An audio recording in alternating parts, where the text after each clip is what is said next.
Kembali lagi dengan Nogi-kun. Kali ini Mimin akan melanjutkan alur cerita Black Clover season yang kedua. Cerita melanjutkan pasca Asta mengalahkan Lilith dan Nahama yang bergabung.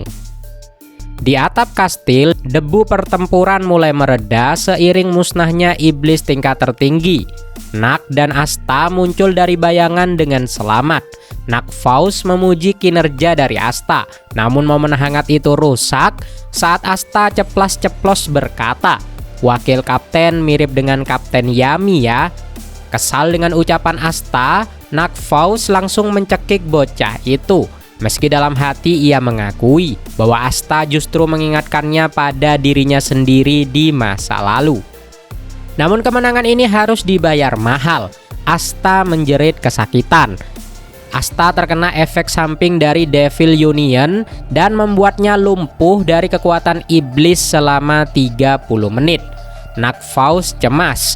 Waktu mereka menipis karena Morris mempercepat ritual.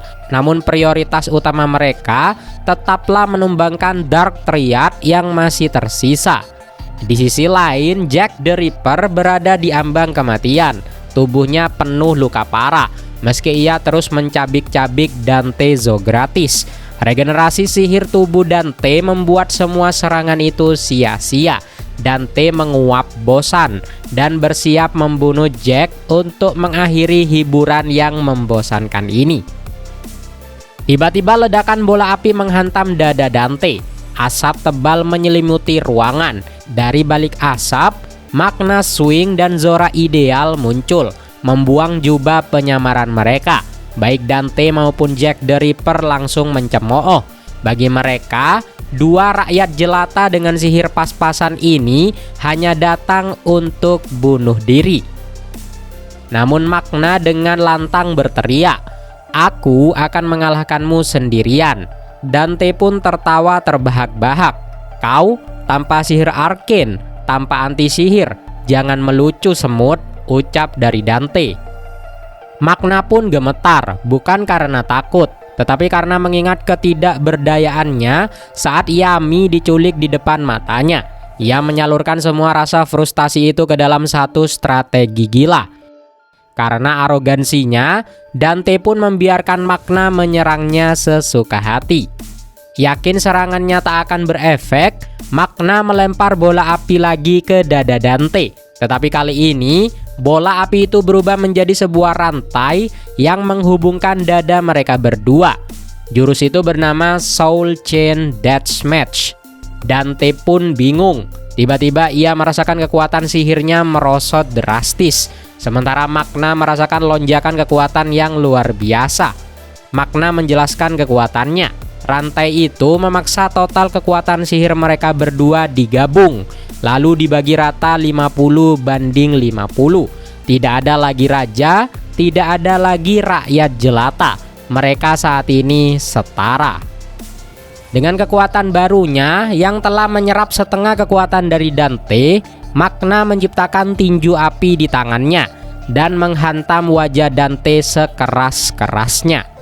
Dante pun terpelanting, darah mengucur dari wajahnya. Ia pun kaget merasakan sakit untuk pertama kalinya. Magna berdiri dengan tegak dan siap menghajar Raja Iblis itu dengan tangan kosongnya sendiri. "Sekarang aku akan menghancurkanmu," ucap Magna. Flashback pun diperlihatkan ketika 6 bulan yang lalu. Saat itu, Magna Swing sedang berada di titik terendahnya. Ketika rekan-rekannya berhasil menguasai mana method dari kerajaan hati, Magna justru gagal total. Rasa frustasinya pun memuncak. Dia tidak sudi jika harus tertinggal dari rival sekaligus sahabatnya, yaitu Luck Voltia. Dan lebih dari segalanya, dia tidak ingin menjadi beban dari pasukan Banteng Hitam. Dengan membuang harga dirinya, Magna mendatangi Zora Ideale dan memohon agar diajari cara menggunakan susunan dari rune. Melihat tekad kuat dari Magna, Zora mendadak teringat kepada mendiang ayahnya yang juga seorang rakyat jelata tak kenal menyerah. Hati Zora pun tergerak. Ia setuju dan berharap mereka berdua bisa menciptakan sesuatu yang benar-benar baru. Zora pun membawa Makna ke markas rahasianya. Di sana, Zora menjelaskan bahwa teknik rune miliknya sangat berbeda dengan Mana Method. Untuk membuat susunan rune yang rumit, seseorang tidak hanya butuh kerja keras, tetapi juga butuh pemahaman mendalam tentang mana dan pengenalan terhadap dirinya sendiri. Maka dimulailah latihan neraka dari Makna. Zora dengan keras mengajarinya cara menggambar rune dan merangkai susunannya. Namun di tengah proses itu, Makna menyadari satu hal krusial. Sihir perangkap milik Zora yang mengandalkan serangan balik sama sekali tidak cocok dengan gaya bertarungnya yang meledak-ledak. Alih-alih menyerah, Makna memutar otak dan merancang sebuah ide gila untuk menumbangkan lawan yang jauh lebih kuat darinya. Makna membawa rancangan itu kepada Zora, dan bersama-sama mereka mematangkan sihir pamungkas tersebut. Kembali ke medan pertempuran masa kini, Makna kini berdiri menantang monster dari Dark Triad dan Tezogratis. Sebuah rantai sihir mengikat mereka berdua. Makna dengan tenang menjelaskan kepada Dante cara kerja sihir barunya, yaitu Soul Chain Deathmatch. Rantai ini mengikat jiwa mereka berdua, menyamaratakan total kekuatan sihir mereka. Dan jika Dante berani mencoba memutus rantai itu, akibatnya akan sangat fatal. Di sudut lain, Kapten Jack the Ripper melongo tak percaya. Matanya terbelalak melihat seorang kesatria sihir kelas bawah atau seorang rakyat jelata mampu menciptakan sihir selevel itu. Zora yang sedari tadi menonton menatap Jack dan berkata, "Ya, si bodoh itu berhasil melakukannya." Zora juga memperingatkan Jack the Ripper agar tidak ikut campur, karena satu gangguan kecil saja bisa merusak efek sihir dari rantai tersebut. Pertarungan ini murni milik Makna. Tanpa basa-basi, Makna menciptakan sarung tangan tinju berapi dan meninju perut Dante dengan sangat keras. Dante yang sebelumnya merasa tak terkalahkan tiba-tiba batuk darah. Merasa terhina, Dante pun murka. Ia membalas dengan memukul wajah Makna menggunakan teknik heavy infighting, sambil merendahkan Makna dan memanggilnya sebagai seorang pencuri. Dante kemudian mencoba menekan Makna dengan sihir gravitasi raksasanya, Presence of the Demon King. Namun disinilah keajaiban sihir Makna bekerja. Karena jumlah sihir mereka sekarang sama persis berkat rantai jiwa tersebut, Makna mampu berdiri tegak menahan tekanan gravitasi Raja Iblis itu. Bukannya tumbang, Makna malah merengsek maju dan memukul dada dari Dante. Dante mulai panik namun berusaha tetap arogan. Ia menggunakan body magic miliknya untuk menyembuhkan semua luka, lalu menyombongkan diri bahwa semua usaha Makna sia-sia. Dante pun melancarkan hujan pukulan mematikan, menyuruh Makna untuk menyesali kelancangannya. Namun di pinggir lapangan, Zora tersenyum. Ia tahu persis Makna tidak akan menyerah. Makna telah mempersiapkan dirinya mati-matian hanya untuk hari ini. Tidak peduli sekuat apapun Dante, Zora yakin Makna yang akan keluar sebagai pemenangnya. Dan firasat Zora pun terbukti. Dengan kelincahan luar biasa, Makna berhasil menghindari salah satu pukulan maut dari Dante. Memanfaatkan celah tersebut, Makna mengayunkan tinjunya sekuat tenaga dan mendaratkan pukulan telak tepat di hidung dari Dante, membanting sang Raja Iblis itu jatuh mencium tanah. Mampus kau Dante. Di lorong lain di dalam Kastil Spade, Luck Voltia yang sedang berlarian tiba-tiba berhenti. Instingnya menangkap aura sihir yang sangat ia kenal. Ada pertarungan besar yang sedang terjadi. Kembali ke arena pertarungan, Dante benar-benar murka. Harga dirinya tercabik karena seorang rakyat jelata berhasil mendaratkan punggungnya ke tanah.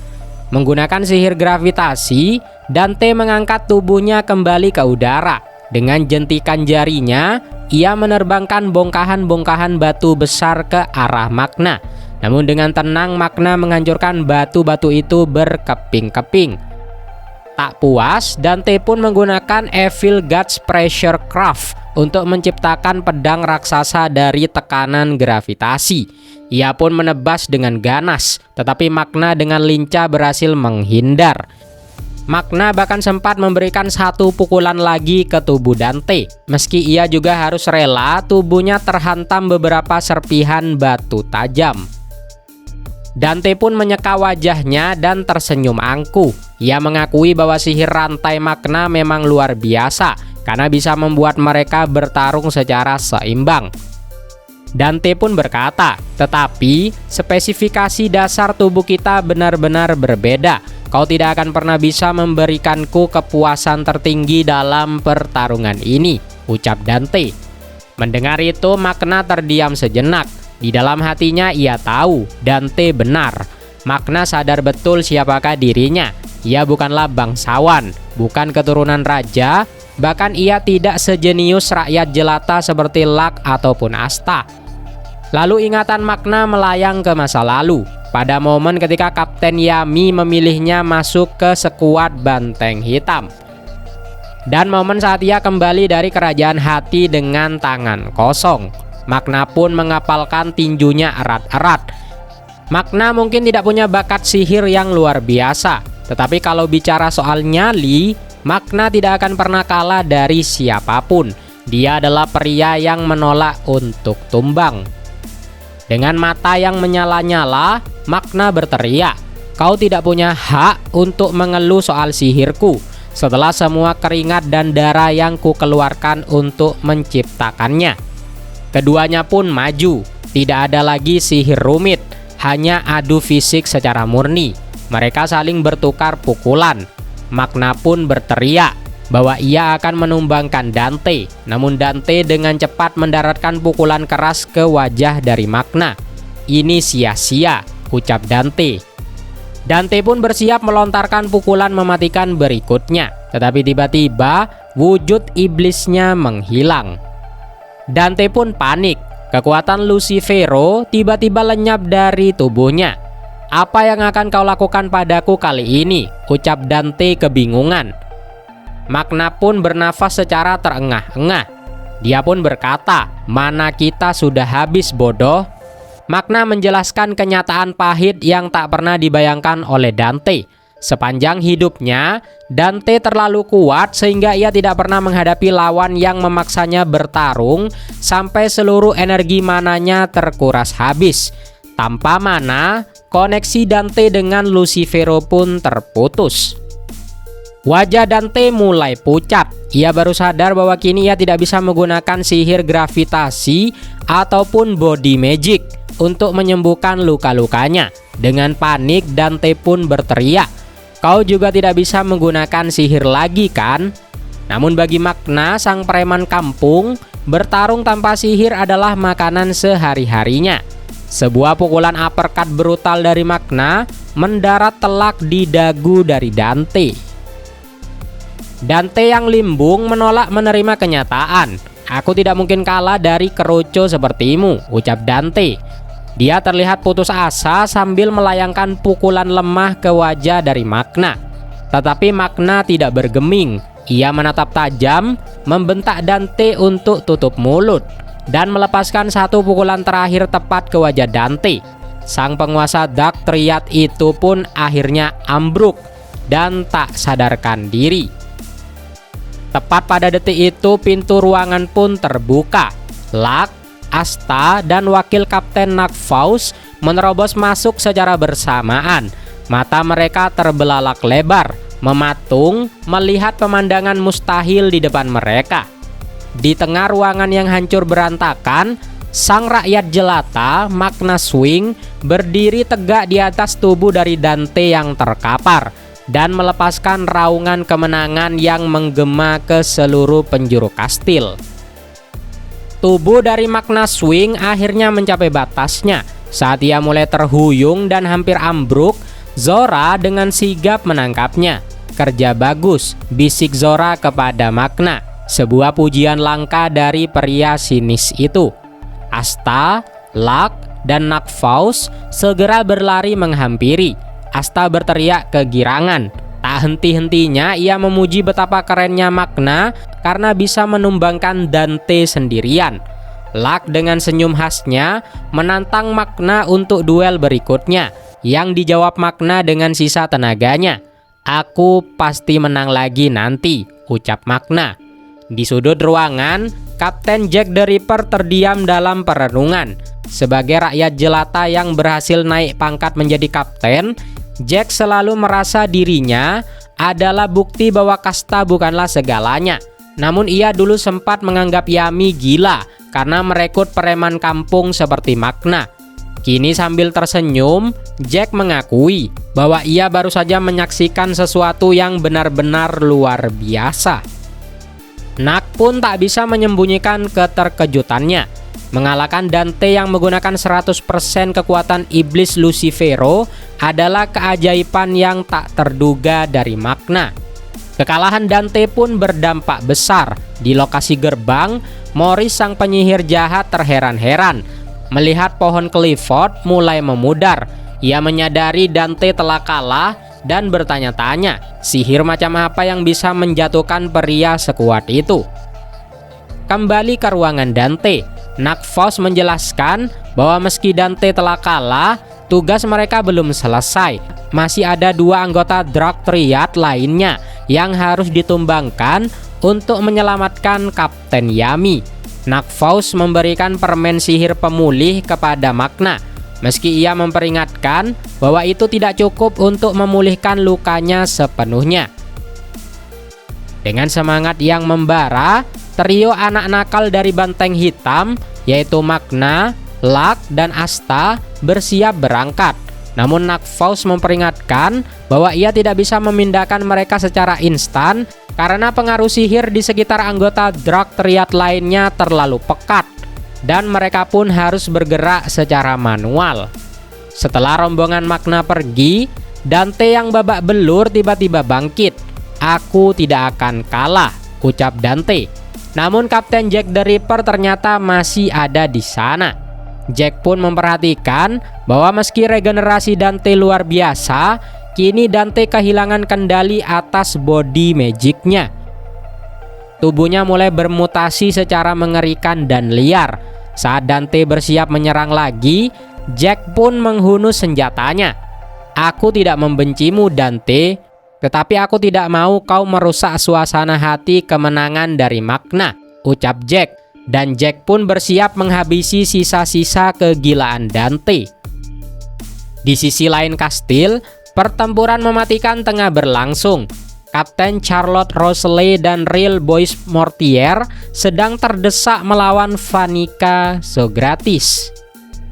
Vanica dengan kejamnya mengendalikan Lolo P.K. yang terkena kutukan untuk menyerang teman-temannya sendiri. Kekuatan Lolo P.K. yang luar biasa saat bertarung serius membuat Real kewalahan. Bahkan sihir raksasanya hancur berantakan. Charlotte mencoba menerobos kutukan tersebut, namun ia justru terjerat oleh sihir darah milik Vanica.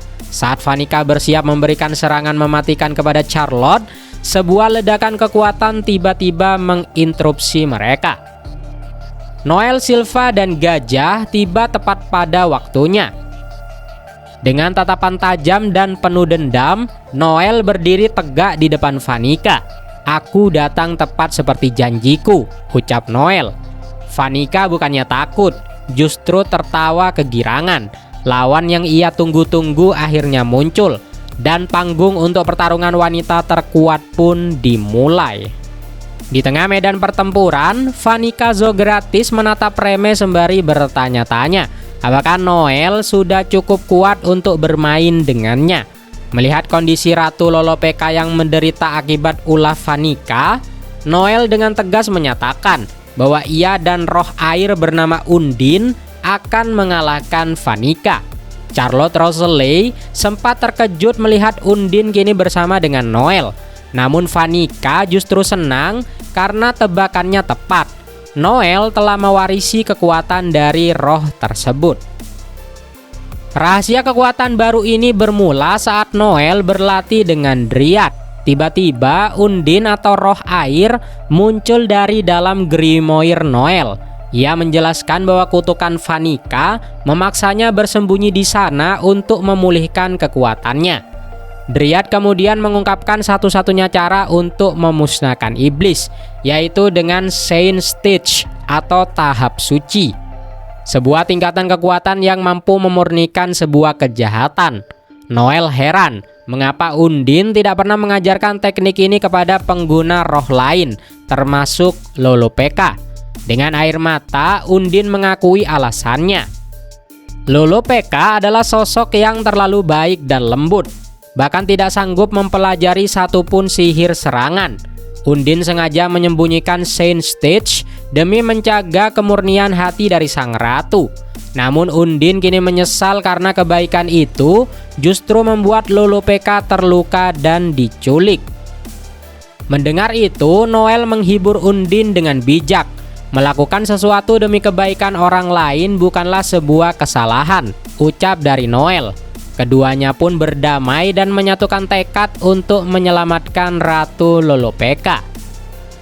Kembali ke pertempuran, provokasi Vanica semakin menjadi-jadi. Ia membanggakan betapa menyenangkannya menyiksa Lolopeka dan melawan gajah saat ini. Melihat air mata Lolopeka jatuh, amarah dari Noel pun memuncak. Ia muak dengan kekejaman Vanica yang menganggap penderitaan orang lain sebagai hiburan.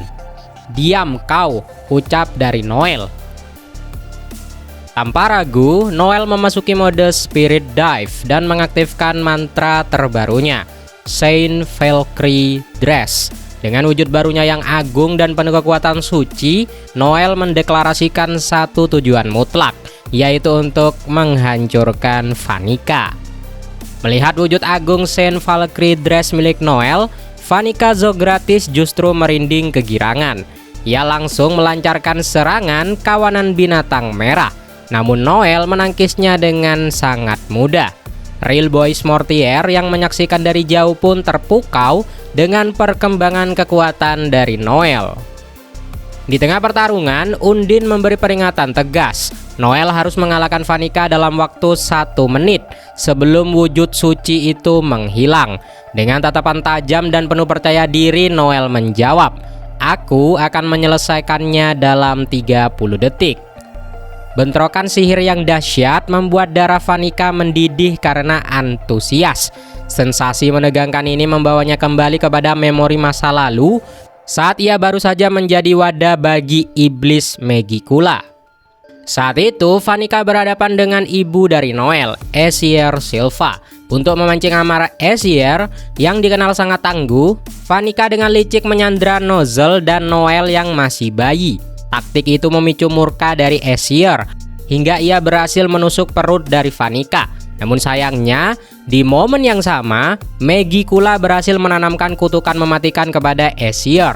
Vanica yang terluka parah pun melarikan diri, meninggalkan ibu dari Noel itu dengan kutukan yang pada akhirnya merenggut nyawanya.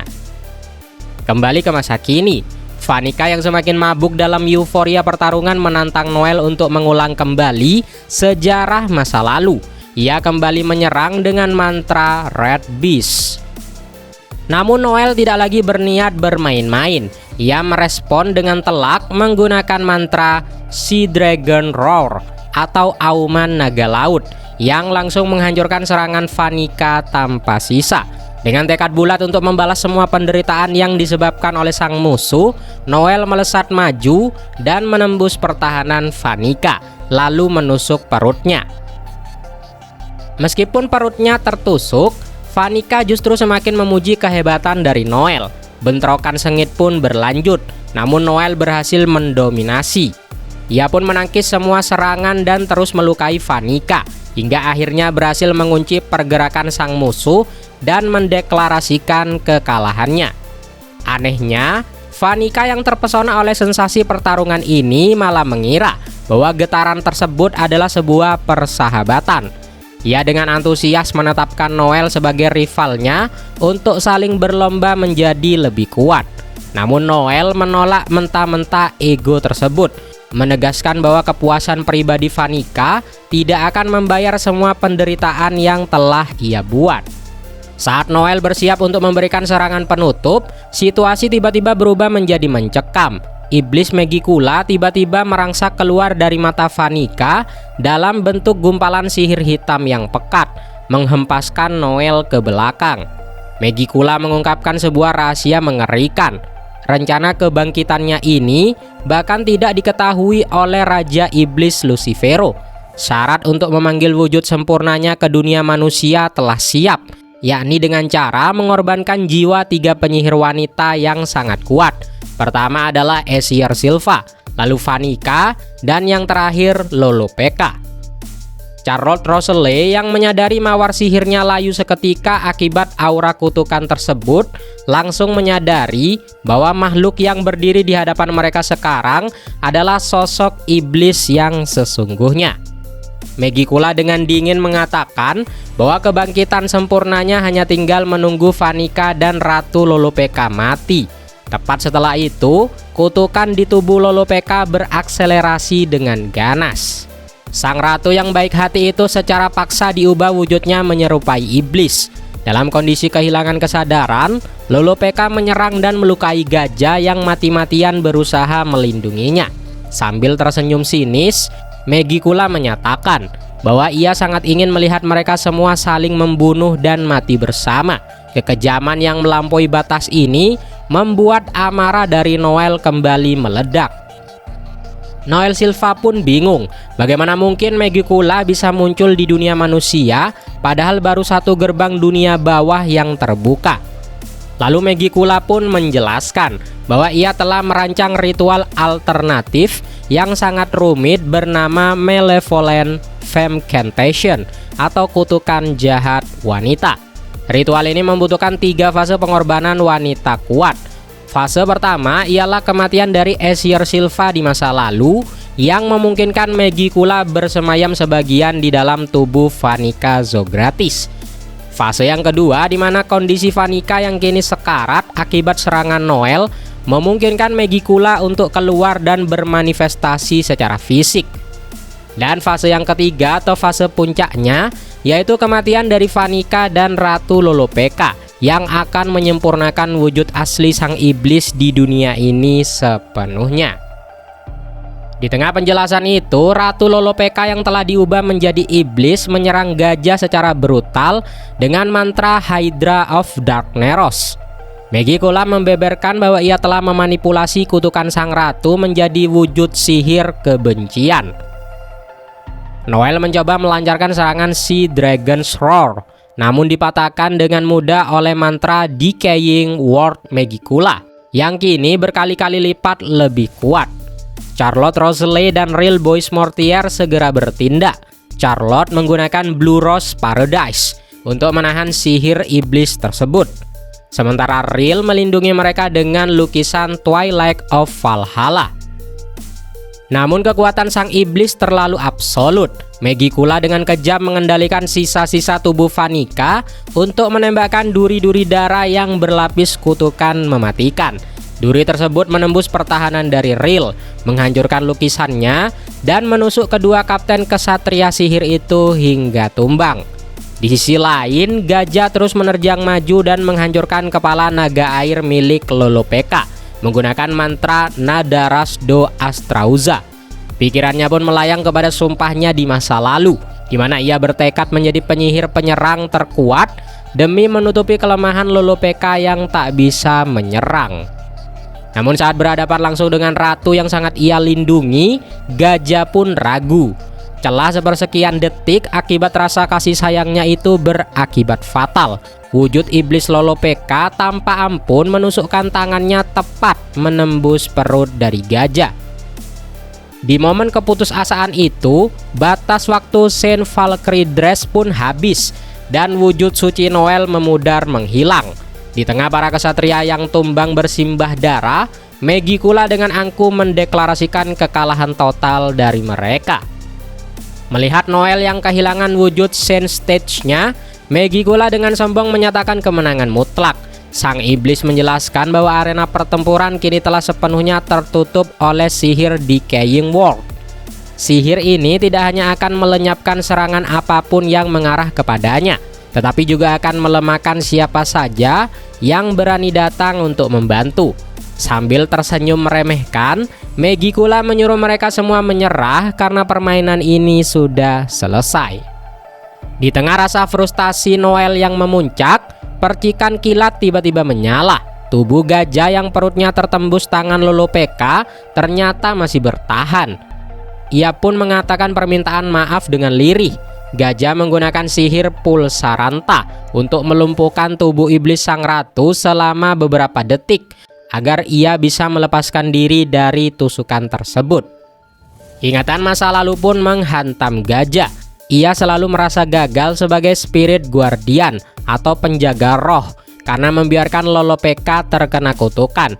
Meskipun sang ratu selalu menghiburnya, namun di ambang kematiannya ini, gajah menyadari satu kebenaran mutlak di dalam hatinya.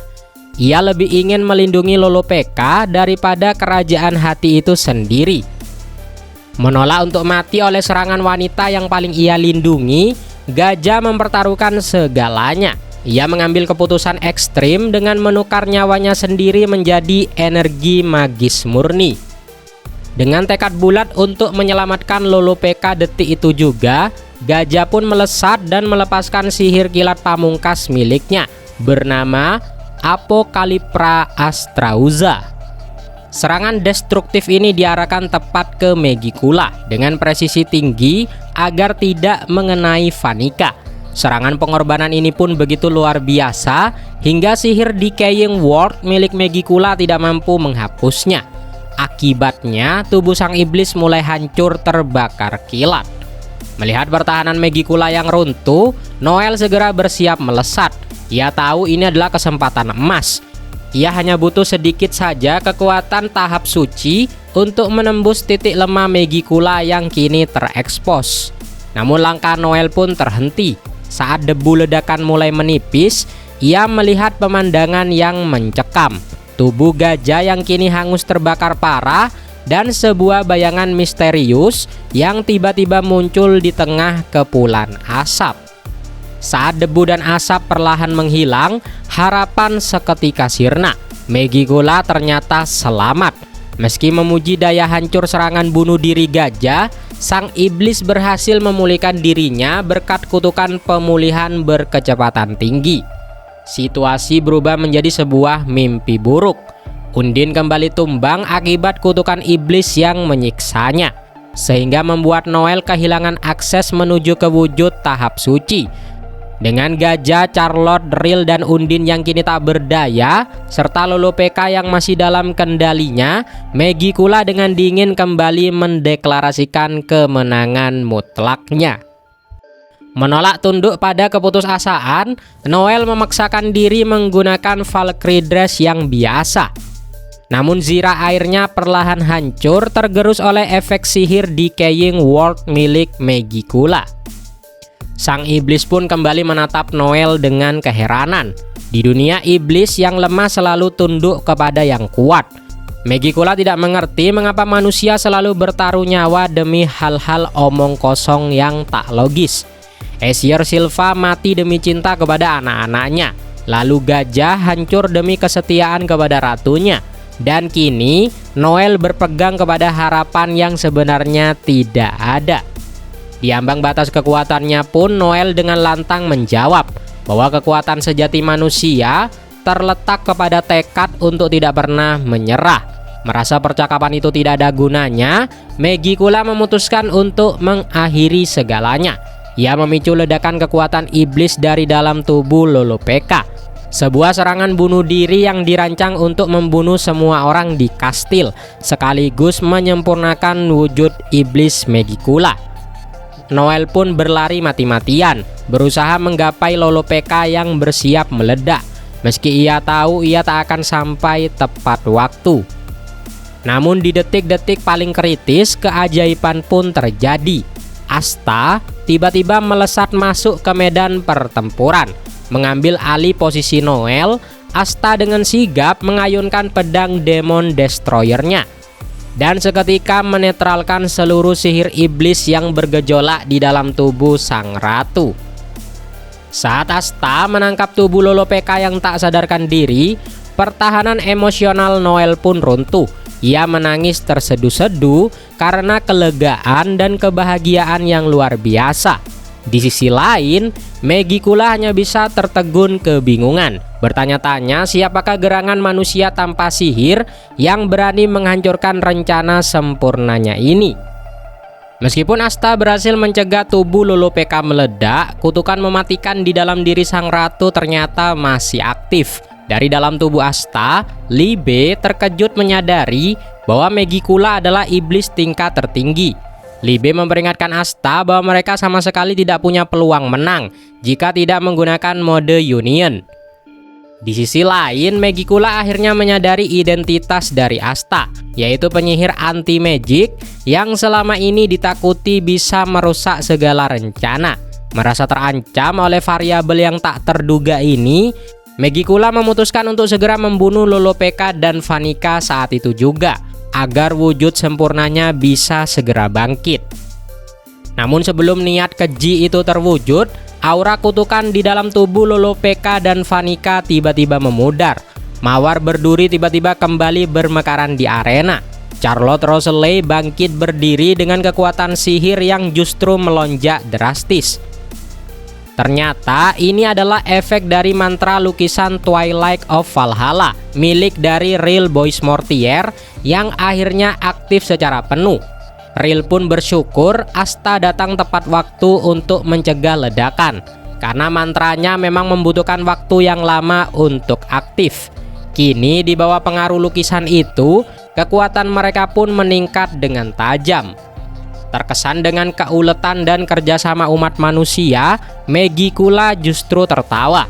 Untuk menambah hiburan, iblis itu menggunakan kekuatan jiwa Aesir Silva dan Vanica untuk membangkitkan kembali seluruh murid kegelapan yang telah mati, menjadi pasukan zombie yang mengerikan.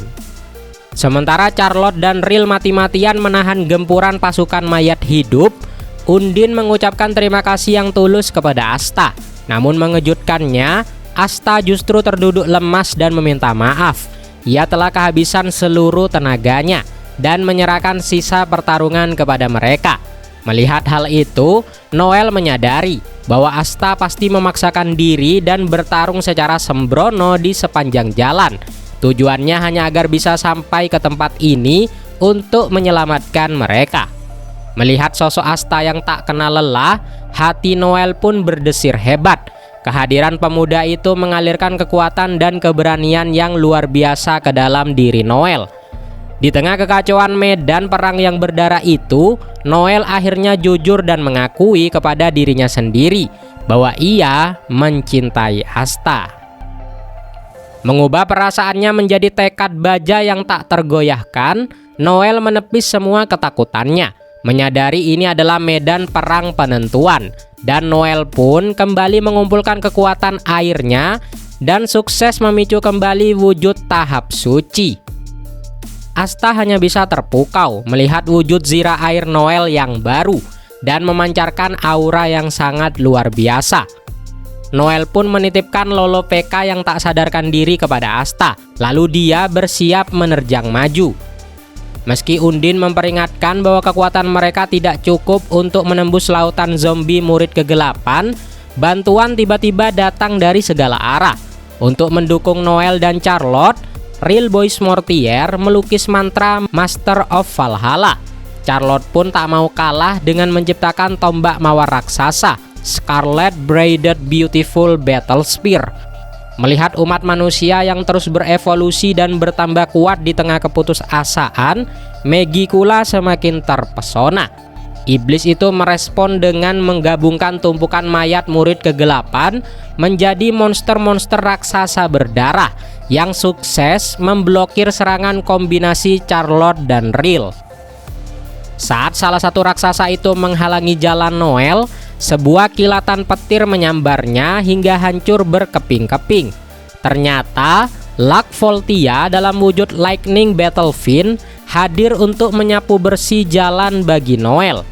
Terinspirasi oleh semangat dari Luck Voltia, Real memfokuskan sihir Twilight of Valhalla-nya dan berhasil membangkitkan kembali Gajah, sang penjaga roh yang bersyukur karena masih diberi kesempatan untuk bertarung demi ratunya, langsung bergabung dengan Luck Voltia. Keduanya pun melesat layaknya badai petir yang mengamuk. Serangan kombinasi kilat mereka dari darat dan udara begitu brutal hingga sukses menghancurkan tubuh luar dari Megicula dan membiarkan jantung sang iblis terekspos tanpa pertahanan. Melihat celah tersebut, Noel langsung menghujamkan pedangnya tepat ke jantung Megicula. Sayangnya, pedang itu terhenti karena pertahanan sihir dari Decaying World Megicula. Sambil meregenerasi tubuhnya kembali, Megicula pun terkejut melihat betapa dekatnya manusia-manusia ini dari membunuhnya. Namun sang iblis mengatakan batas mereka sudah sampai di sini. Megicula bersiap meluncurkan duri-duri darah mematikan tepat ke arah Noel dari jarak dekat. Di detik yang seolah menjadi akhir bagi Noel, pelindung perak tiba-tiba menyelimutinya dan menangkis semua duri darah tersebut. Ternyata Nozel Silva turun dari langit sambil menunggangi elang perak sihirnya, menatap iblis yang dulu merenggut nyawa ibunya dan kini telah berani mengancam nyawa adik yang sangat ia sayangi. Amarah Nozel pun memuncak. Momen balas dendam yang telah ia pendam selama bertahun-tahun lamanya akhirnya tiba. Berhadapan langsung dengan pembunuh ibunya, memori menyakitkan Nozel kembali terbuka. Di masa lalu, ia hanya bisa diam tak berdaya melihat ibunya, yaitu Aesir Silva yang perlahan mati. Lebih menyiksanya lagi, kutukan itu membungkam Nozel sehingga ia tidak bisa menceritakan kebenaran kepada siapapun. Akibatnya, semua orang menyalahkan proses persalinan Noel atas kematian sang ibu. Sebelum menghembuskan nafas terakhirnya, Aesir Silva berpesan agar Nozel tidak memaksakan diri untuk terburu-buru menjadi kuat, melainkan tetap hidup, karena Aesir yakin anak-anaknya kelak akan melampauinya. Dihantui rasa tak berguna dan pengecut, Nozel bersumpah untuk membalas dendam sekaligus melindungi adiknya. Itulah alasan sebenarnya mengapa ia selalu mengucilkan Noel dan melarangnya berlatih sihir. Ia mengira Noel terlalu lemah dan dia hanya ingin melindungi Noel dari intayan Megicula. Kembali ke masa kini, Nozel mengucapkan terima kasih yang tulus kepada semua kesatria sihir yang telah bertahan hingga membuka jalan ini untuknya. Ia mengabaikan ejekan dingin Megicula yang menganggap remeh reuni keluarga ini. Lalu dia pun mengarahkan seluruh sihirnya secara penuh. Tanpa disadari oleh sang iblis, sihir raksa atau Mercury milik Nozel diam-diam telah menyusup ke dalam aliran darahnya. Air raksa mematikan itu mendidih dan menghancurkan tubuh Megicula dari dalam keluar. Namun sayangnya, kekuatan Nozel tidak cukup untuk menghancurkan inti pertahanan terakhir sang musuh, yaitu jantung dari Megicula sendiri. Ego dari Nozel pun luluh. Ia menyadari kesalahan terbesarnya. Ia seharusnya tidak mengucilkan Noel, dan mereka seharusnya berjuang serta tumbuh kuat bersama-sama sejak awal. Meneruskan tekad kakaknya, Noel melesat maju.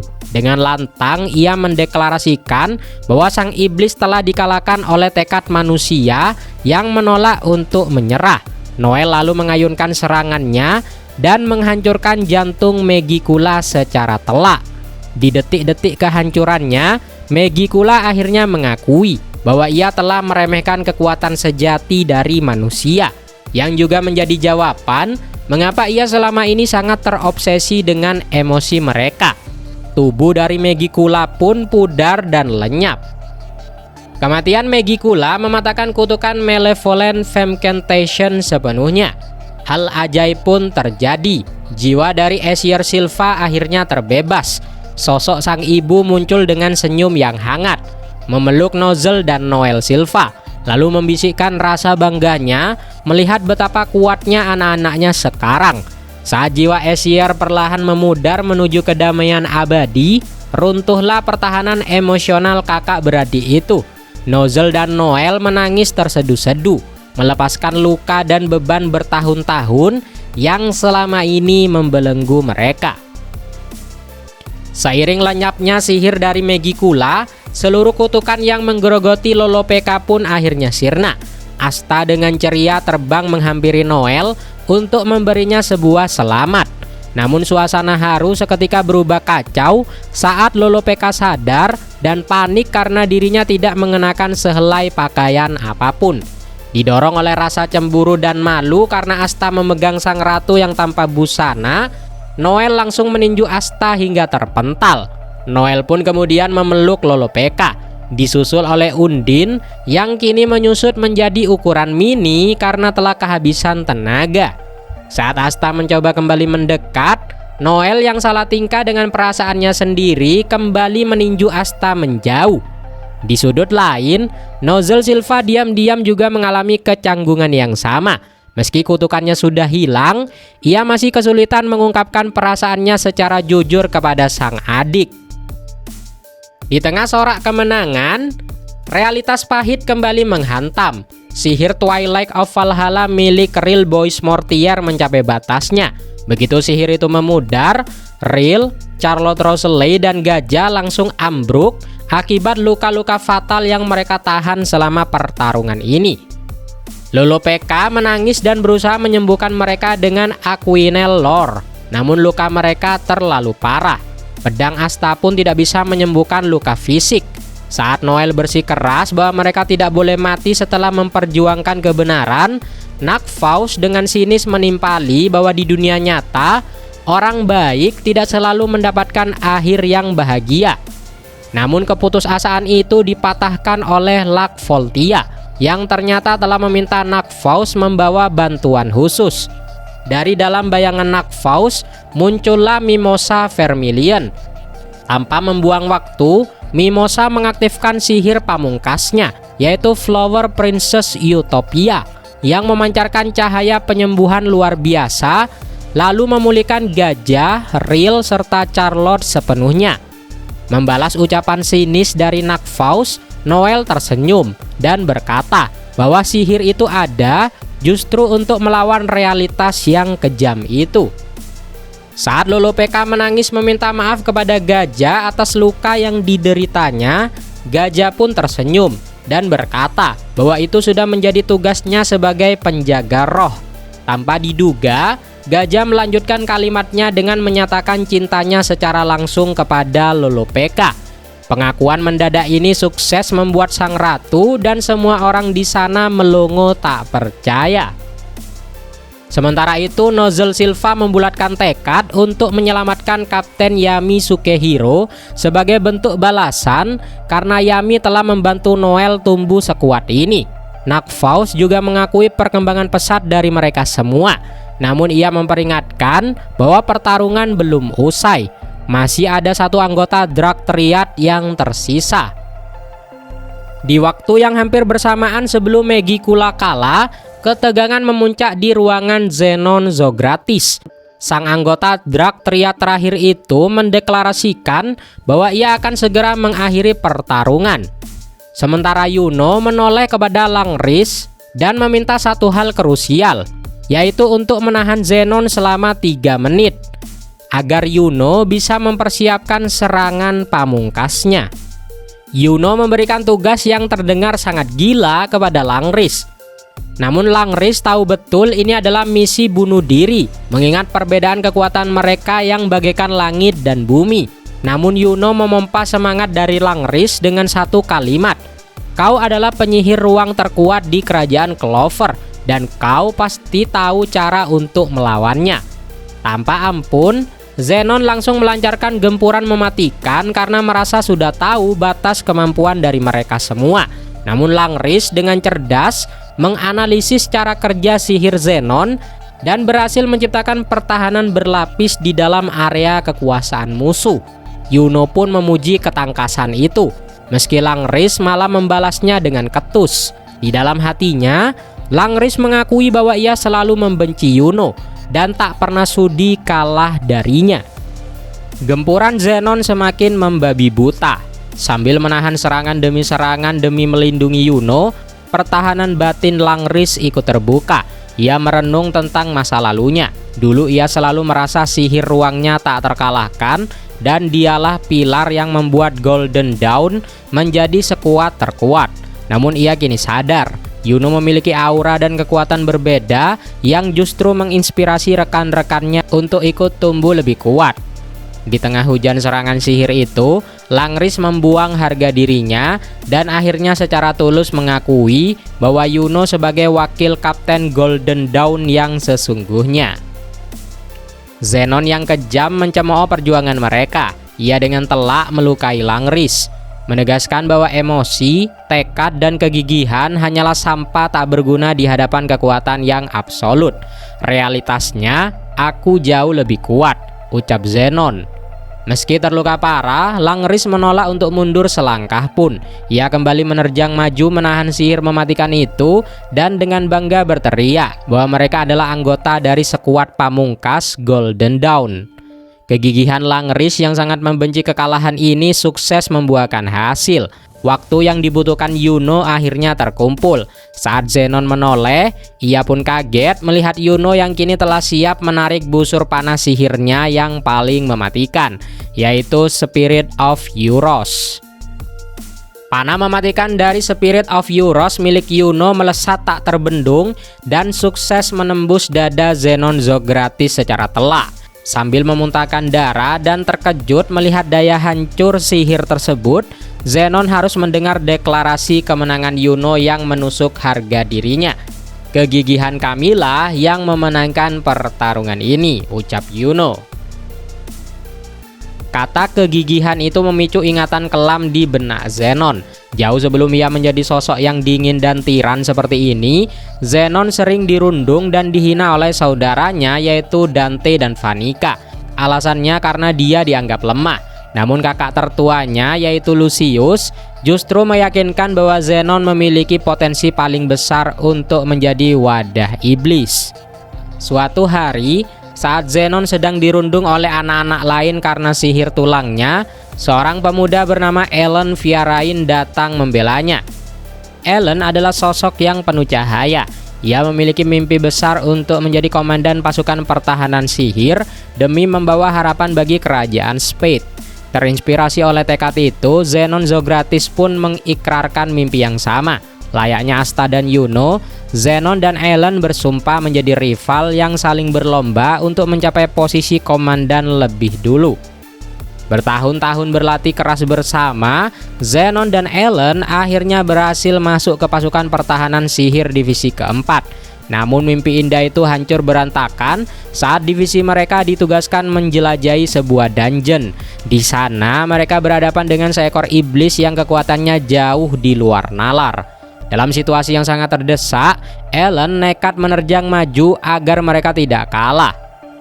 Di saat yang persis bersamaan, Zenon melihat satu-satunya celah untuk membunuh iblis itu menggunakan sihir pamungkasnya.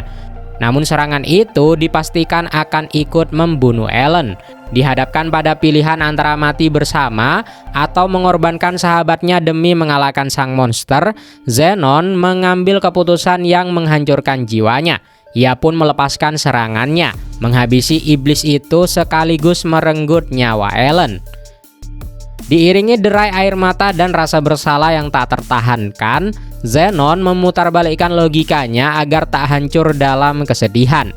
Ia menyimpulkan satu prinsip mutlak: emosi dan kegigihan tidak ada artinya tanpa kekuatan absolut. Ia pun mulai memandang rendah mereka yang lemah. Merasa muak dengan ketidakberdayaannya, Zenon mendatangi Lucius dan memintanya untuk mengubah dirinya menjadi wadah iblis.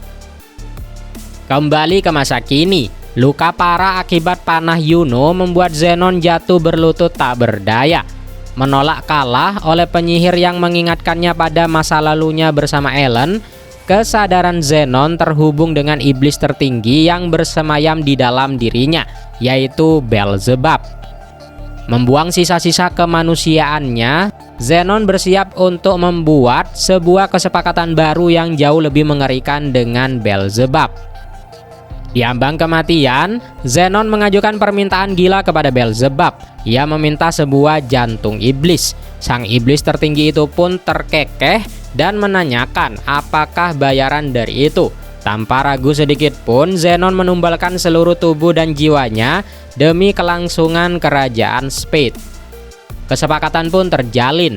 Sebuah jantung iblis baru tertanam, memulihkan lubang menganga di dada Zenon seketika, sekaligus memicu transformasi mengerikan yang mengubah wujudnya sepenuhnya menyerupai iblis. Yuno dan Langris hanya bisa terperangah ngeri melihat perubahan aura yang mencekam itu.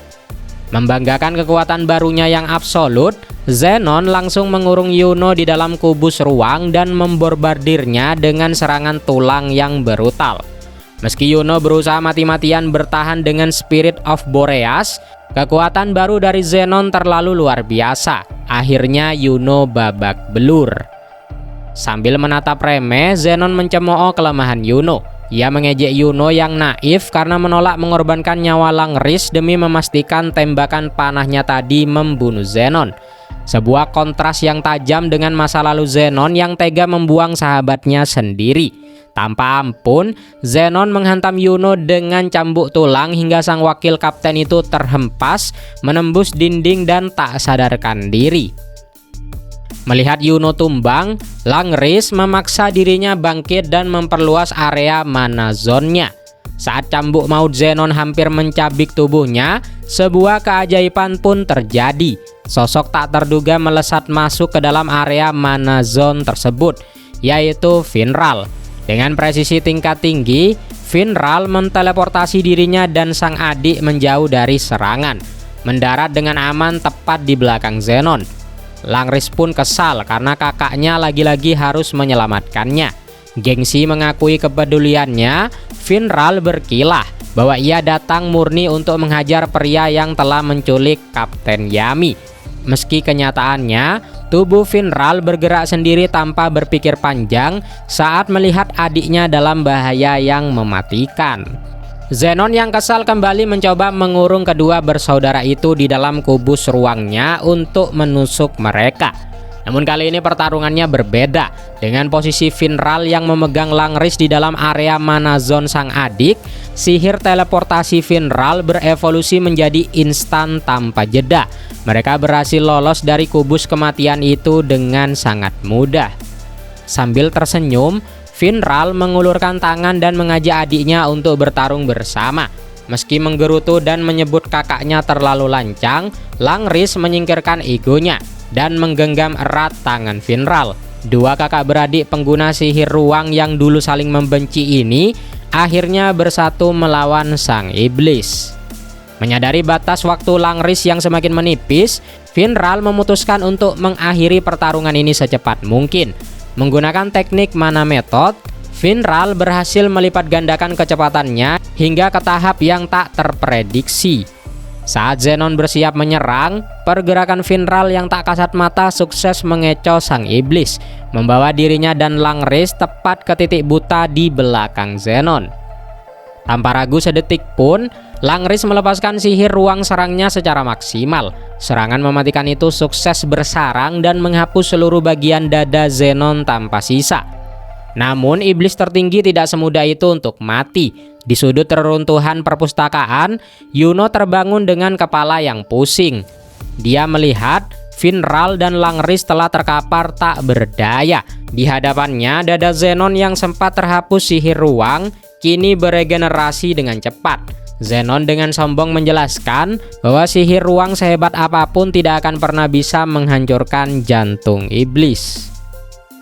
Melihat rekan-rekannya sekarat dan tak ada satupun serangannya yang berhasil, mental dari Yuno hancur. Air mata jatuh dari mata sang jenius Yuno. Untuk pertama kalinya, Yuno dilanda keputusasaan yang luar biasa.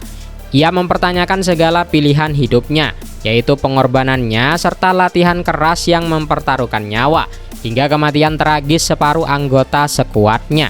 Ia pun mulai meragukan gelar harapan desa yang disandangnya.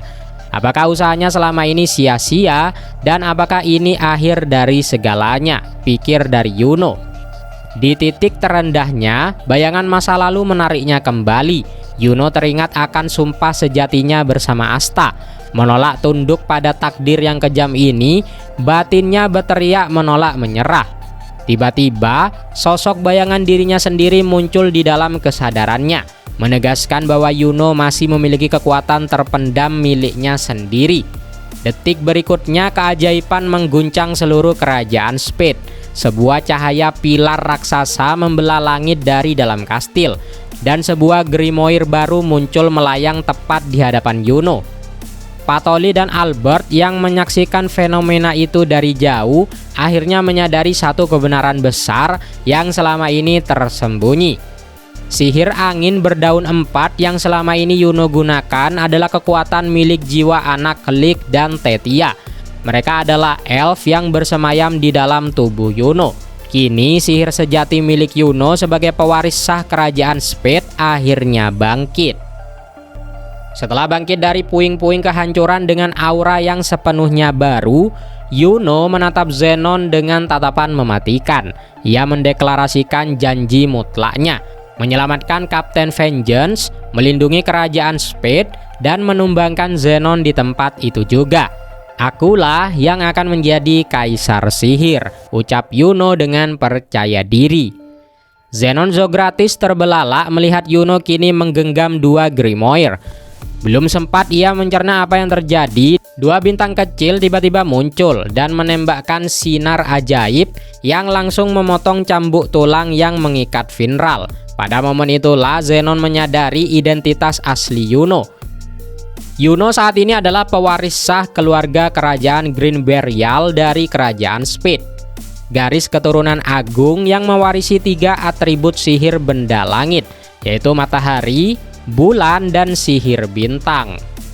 Melihat kebangkitan ini, roh angin Sylph menatap Yuno dengan rona pipi bahagia karena akhirnya bertemu dengan sosok Yuno yang sesungguhnya. Namun Yuno menatapnya dan menegaskan bahwa ia tetap membutuhkan kekuatan Sylph untuk menumbangkan Zenon. Bersama-sama mereka memusatkan kekuatan, memasuki wujud Spirit Dive, dan kembali membentuk pedang Spirit of Zephyr. Sebelum kembali bertarung, Yuno menciptakan sebuah bahtera angin untuk mengevakuasi Langris dan Finral menuju tempat penyembuhan. Finral hanya bisa takjub melihat Yuno yang memiliki 2 buku sihir, sementara Langris yang masih terheran-heran bertanya, siapakah Yuno sebenarnya? Menepis seluruh kebangsawanan darahnya, Yuno menjawab dengan penuh kebanggaan, "Aku adalah wakil Kapten Golden Dawn." Segera setelah bahtera evakuasi itu pergi, amarah Zenon pun meledak. Ia menyerang dengan cambuk tulangnya. Namun Yuno dengan tangkas memblokir serangan itu menggunakan perisai bintang bernama Quartils Kutum. Zenon kembali mencoba menjebak Yuno di dalam kubus ruang. Namun hal itu menjadi sia-sia. Yuno kini bisa berteleportasi secara instan dari satu bintang ke bintang lain menggunakan mantra Conjunction. Membalikkan keadaan, Yuno menyatukan 4 sinar bintang menjadi satu tembakan mematikan yang sukses menghancurkan bahu kanan Zenon. Dengan tatapan tajam, Yuno bersumpah akan membuktikan bahwa semua jalan hidup dan pilihan yang ia ambil tidaklah salah. Tersulut emosi untuk menghancurkan Yuno berkeping-keping, Zenon melepaskan mantra tulang yang menyerang dari segala arah. Yuno pun dengan gesit menghindari dan membelah rintangan tulang tersebut dengan pedangnya. Keduanya pun melesat membelah udara dan saling membenturkan pedang dengan kekuatan penuh. Sebuah bentrokan hidup dan mati antara 2 pria yang sama-sama percaya bahwa pilihan merekalah yang paling benar. Pertarungan pun semakin brutal. Menggunakan mobilitas barunya, Yuno berteleportasi ke belakang Zenon dan menyatukan 4 bintang menjadi sebuah cambuk mematikan. Cambuk itu sukses membelah tulang-tulang pertahanan Zenon dan menembus tubuh dari Zenon dan langsung mengenai jantung dari Zenon juga. Namun sayangnya jantung iblis tingkat tinggi itu tetap tak tergores sedikit pun dan tubuh dari Zenon pun kembali beregenerasi. Tak tinggal diam, Zenon membalas dengan melapisi pedang tulangnya menggunakan sihir ruang, melahirkan Demon Sword Dying Slave. Ayunan pedang yang mengerikan ini menciptakan tebasan ruang yang melesat merobek apa saja, menghancurkan tulang, meruntuhkan dinding ruangan, dan yang terburuk, menghapus beberapa bintang sihir dari Yuno. Situasi seketika menyudutkan Yuno saat ia menyadari bahwa bintang-bintang itu tidak bisa diciptakan kembali dalam waktu singkat. Di tengah reruntuhan, Zenon teringat kembali kepada rencana gila kakak tertuanya, yaitu Lucius, yang menjadi akar dari semua kekacauan ini. Rencana agung untuk membawa kedamaian sejati bagi kerajaan Spade, yaitu membiarkan yang lemah mati, lalu menggunakan kekuatan iblis untuk membangkitkan kembali mayat-mayat itu menjadi pasukan abadi. Bagi Zenon yang sudah kehilangan kemanusiaannya, ini adalah harga yang pantas untuk kemakmuran kerajaannya. Menara kastil pun runtuh. Di tengah hujan batu dan badai tebasan dimensi, Yuno terus berteleportasi mencari celah. Ia mengambil keputusan nekat dengan terbang mendekat dan menerjang Zenon menggunakan tombak angin Spirit of Boreas. Meski tombaknya hancur dan berbenturan dengan pedang iblis Zenon, pusaran angin badainya berhasil merobek dada sang musuh, membuat jantung iblisnya kembali terekspos. Bersamaan dengan itu, tebasan ruang Zenon sukses menghancurkan bintang terakhir milik Yuno. Merasa sudah menang telak, Zenon mendeklarasikan kemenangannya. Sambil memanggil tulang-tulang mematikan dari 3 portal di belakang Yuno untuk menusuknya. Namun sang iblis meremehkan ikatan antara Yuno dan roh anginnya. Di tengah pertarungan hidup dan mati itu, tingkat resonansi Yuno dan Sylph telah menyentuh angka hampir 100%. Yuno akhirnya berhasil membuka gerbang kekuatan pemurni iblis atau tahap suci. Ia mengalirkan kekuatan suci itu ke pedangnya, menciptakan wujud pamungkas Saint Spirit of Zephyr. Dalam sepersekian detik sebelum tulang-tulang Zenon mencabiknya, Yuno berhasil memaksakan diri, menciptakan satu bintang baru dan berteleportasi menembus maut. Muncul tepat di belakang punggung Zenon, Yuno mengayunkan pedang sucinya yang langsung membelah tubuh dan jantung sang iblis, sambil menjatuhkan vonis terakhirnya. Kamilah Golden Dawn yang akan memenangkan pertarungan ini, ucap Yuno. Zenon pun akhirnya dikalahkan.